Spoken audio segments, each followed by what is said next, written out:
Chernobyl, 1986.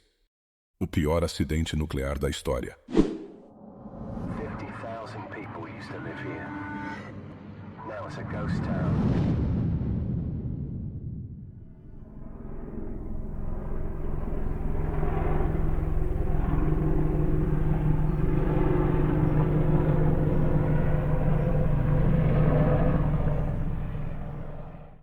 O desastre de Chernobyl em 1986 foi uma das crises sociais, ambientais e políticas feitas pelo homem que mais chocou o mundo desde a explosão das primeiras bombas atômicas na Segunda Guerra Mundial. Foi graças a este acidente que o mundo entendeu os perigos de violações de protocolos de segurança por falta de experiência de certos trabalhadores e a falta de responsabilidade política em uma crise que foi retratado uma série de TV alguns anos atrás. É por isso que em nossa entrega de hoje, vamos revelar a história do desastre de Chernobyl em 1986 com muitos detalhes interessantes e arrepiantes que com certeza vão te deixar com mais surpresa e talvez mais incógnitas. Mas antes de entrar em profundidade nesse acontecimento, deixe seu like, se inscreva em nosso canal e ative as notificações para mantê-lo atualizado com nossas atualizações.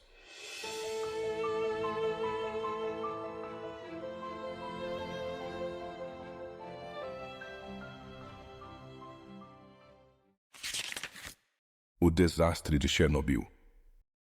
O desastre de Chernobyl foi um desastre nuclear que ocorreu durante um teste de segurança do reator condensador de alta potência, também conhecido como RPMK, capazes de gerar cerca de 1000 watts de energia elétrica cada. Localizado a 18 quilômetros da cidade de Chernobyl, no norte da Ucrânia, na época estava sob o controle da União Soviética.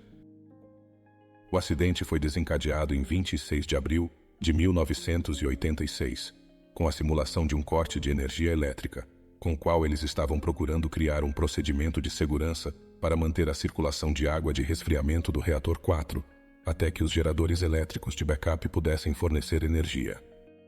Apenas 3 testes foram feitos desde 1982, mas não foi fornecida uma solução. Enquanto estava realizando o teste, houve um superaquecimento fora de controle do núcleo do reator nuclear, causando 1 ou 2 explosões sucessivas, seguidas de um incêndio que expeliu gases com altos níveis de radioatividade. As explosões estouraram a tampa do quarto reator, de 1.200 toneladas, expelindo grandes quantidades de dióxido de carbono, óxido de carboneto de boro, urânio, grafite, érbio e zircônio, todos materiais radioativos e tóxicos. Antes da explosão do reator, continha cerca de 190 toneladas de combustível nuclear. Acredita-se que mais da metade do iodo e 1/3 do césio radioativo contido no reator foram ventilados para a atmosfera, totalizando cerca de 3,5% do combustível que foi liberado no meio ambiente. As causas do desastre. As causas do desastre de Chernobyl foram a combinação de 2 fatores: falhas no RPMK e erro humano. O RPMK tinha uma certa tendência a perder potência nas turbinas, o que levou a que novos reguladores de tensão fossem instalados para cobrir a perda de potência.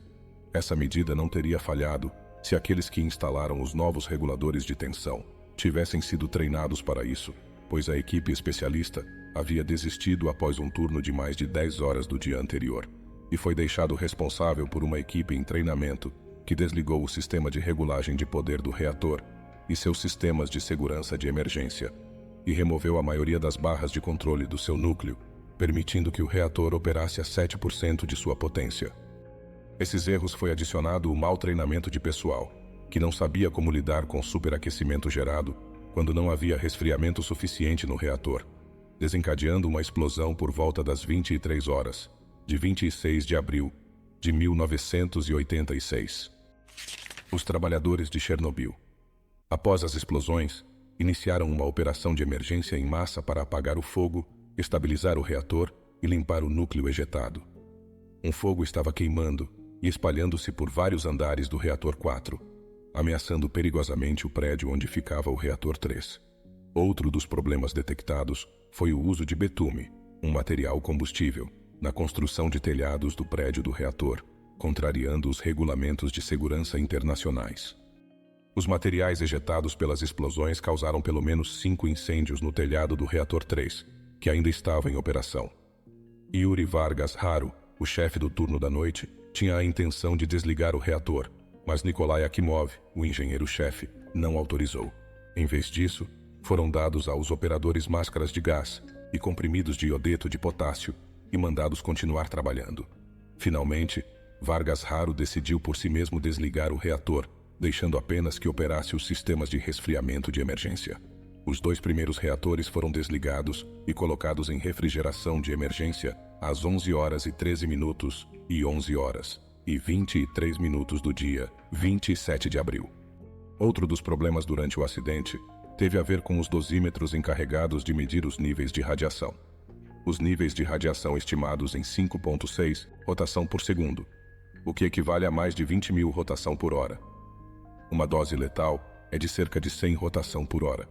Então, em trabalhadores de algumas áreas que não tiveram proteção adequada, receberam doses letais em menos de 1 minuto, porque havia apenas 2 dosímetros, capazes de medir até 1.000 rotação por segundo. O primeiro que foi enterrado nos escombros, quando uma parte dele se desfez do prédio, e outro que pegou fogo, ligou-o nos outros 2 metros restantes, tinham limites de 3,6 rotação por hora. Então a agulha foi deixada presa no segundo, o que levou os trabalhadores a pensarem que a dose era de apenas 3,6 rotação por hora, quando a leitura real era de 15.000 rotação por hora. Até os helicópteros que despejaram águas sobre o betume, chumbo e boro para apagar o incêndio, forneceram a dose letal aos pilotos e operadores. Também a própria cúpula sobre o reator, que tinha que ser montada e selada por robôs, não era hermeticamente selada. Então houve uma contaminação massiva em outras áreas, que ainda não foram evacuadas, mas que foram isoladas. As roupas que os trabalhadores usavam durante o trabalho, que ficaram muito contaminadas, só foram jogadas no chão sem descarte adequado. Estima-se que cerca de 600.000 pessoas, incluindo a equipe de emergência, foram expostas à radiação, alguns em doses tão altas que causaram a chamada doença aguda por radiação, que se manifesta entre algumas horas e vários meses após a exposição e pode ser fatal. A origem da catástrofe deve-se à prática comum daquela época de não implementar procedimentos de segurança de emergência em uma usina que estava praticamente em funcionamento contínuo, desde 1974. Os governantes da União Soviética sabiam do perigo que as usinas nucleares de RMBK representavam e tinham instruído seus funcionários a fazer os reatores parecerem mais seguros do que realmente eram, e a ignorar os avisos de especialistas, que mostravam que era impossível controlar o reator durante o corte de energia. No entanto, o plano de comunicação do governo para manter a calma foi um fracasso, e a notícia do acidente vazou para fora das fronteiras da União Soviética, quando os suecos detectaram níveis incomuns de radiação em sua região, e fontes não oficiais atribuíram o desastre a uma usina perto de Leningrado. Nesse meio tempo, os trabalhadores da usina de Chernobyl e os bombeiros que combatiam o incêndio não foram informados da verdade, o que não foi comunicado a eles que eles estavam trabalhando em um reator nuclear sem proteção adequada, o que levou muitos deles a não tomarem medidas de precaução até que fosse tarde demais. Nos próximos dias, a radiação se espalhou rapidamente por grande parte da União Soviética e da Europa, sendo a Ucrânia, Bielorrússia e Rússia os países mais afetados. Por medo da verdade, o governo soviético ordenou a evacuação da cidade de Chernobyl e das áreas vizinhas apenas 36 horas após o acidente, o que significava que mais de 100.000 pessoas tiveram que deixar suas casas em questão de horas, com a esperança de que eles poderiam voltar para suas casas em alguns dias. Hoje, a área de exclusão em torno da usina ainda é inabitável e é conhecida como a zona de exclusão, onde a radiação ainda é muito alta. As consequências do acidente foram devastadoras.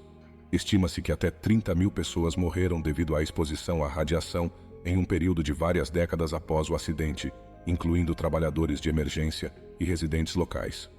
Além disso, houve um aumento significativo no número de casos de câncer de tireoide em crianças que viviam nas áreas afetadas. A radiação também teve um impacto devastador na flora e fauna da região, causando mutações genéticas e danos irreparáveis ao ecossistema local. Para conter a radiação e evitar uma catástrofe ainda maior, as autoridades soviéticas construíram uma estrutura de contenção chamada sarcófago em torno do reator acidentado. Mas com o passar dos anos, o sarcófago original se deteriorou e precisou ser substituído por uma nova estrutura chamada Novo Sarcófago Seguro, que foi inaugurada em 2016. O desastre de Chernobyl também teve um impacto duradouro na indústria nuclear e na atitude pública em relação à energia nuclear. Ele levou a uma revisão global dos padrões de segurança nuclear e à implementação de medidas mais rigorosas para prevenir acidentes nucleares futuros. Além disso, muitos países reconsideraram seus programas nucleares e a expansão da energia nuclear foi desacelerada em muitas partes do mundo. Os responsáveis pelo desastre. O desastre de Chernobyl foi resultado de uma combinação de erros humanos, falhas de projeto e um contexto político que favoreceu a negligência. Não se pode atribuir a culpa a uma única pessoa ou grupo, mas sim a uma série de fatores que culminaram na tragédia. Vamos entender os principais culpados envolvidos. Erros humanos. Durante um teste de segurança no reator nuclear, os operadores da usina cometeram uma série de erros operacionais. Eles ignoraram procedimentos de segurança, desativaram sistemas de segurança importantes e operaram o reator em condições instáveis, contribuindo diretamente para a explosão. Falha de projeto. O reator nuclear RBMK-1000 usado em Chernobyl tinha uma falha de projeto conhecida, especialmente em suas condições de baixa potência. Quando os operadores realizaram o teste de segurança, eles inadvertidamente colocaram o reator em uma situação extremamente instável, o que levou ao acidente. Cultura de sigilo e censura. O sistema político da União Soviética incentivava uma cultura de sigilo e censura.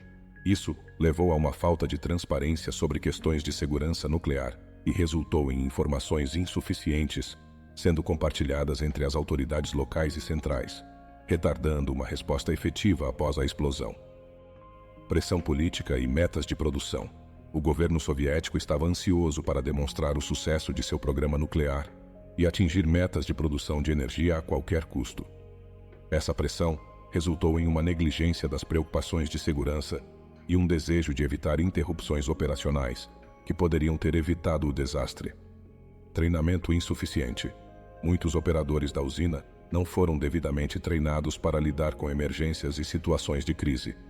Isso contribuiu para sua incapacidade de responder adequadamente ao agravamento da situação antes e após a explosão.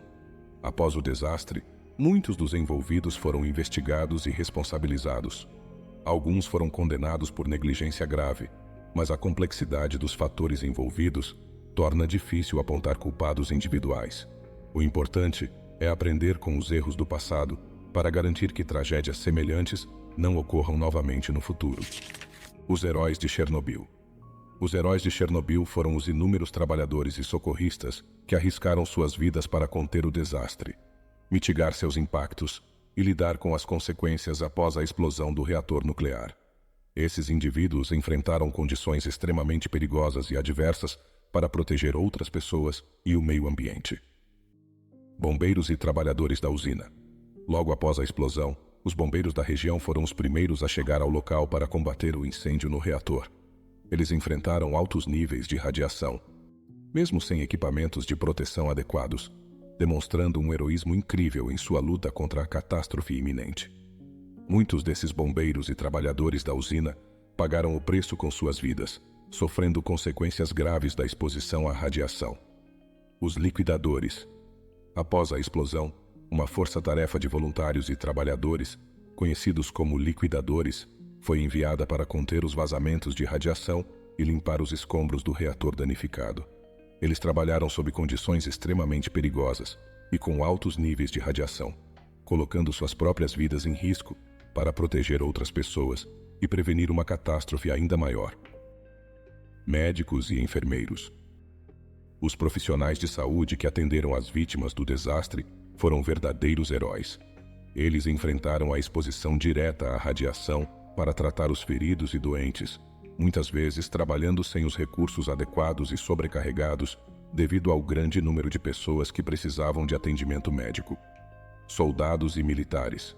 O exército soviético também desempenhou um papel vital no enfrentamento do desastre.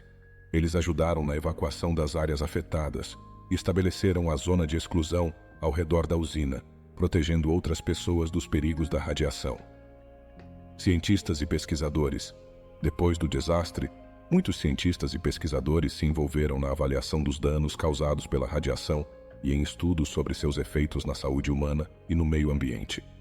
Seu trabalho contribuiu para uma melhor compreensão dos impactos do desastre e ajudou a desenvolver medidas de segurança para evitar acidentes semelhantes no futuro. Esses são apenas alguns exemplos dos muitos heróis anônimos que enfrentaram corajosamente os perigos de Chernobyl para proteger outras pessoas e mitigar os danos causados pelo desastre. Seus sacrifícios e dedicação são lembrados e honrados até os dias de hoje. Esperamos que este vídeo tenha sido útil. Se você é novo em nosso canal, não se esqueça de se inscrever. Curta esse vídeo e compartilhe com seus amigos e familiares para que eles também saibam mais sobre o desastre de Chernobyl. Lembre-se, para não repetir os erros do passado, precisamos conhecê-lo. Te espero no próximo capítulo das Páginas do Tempo.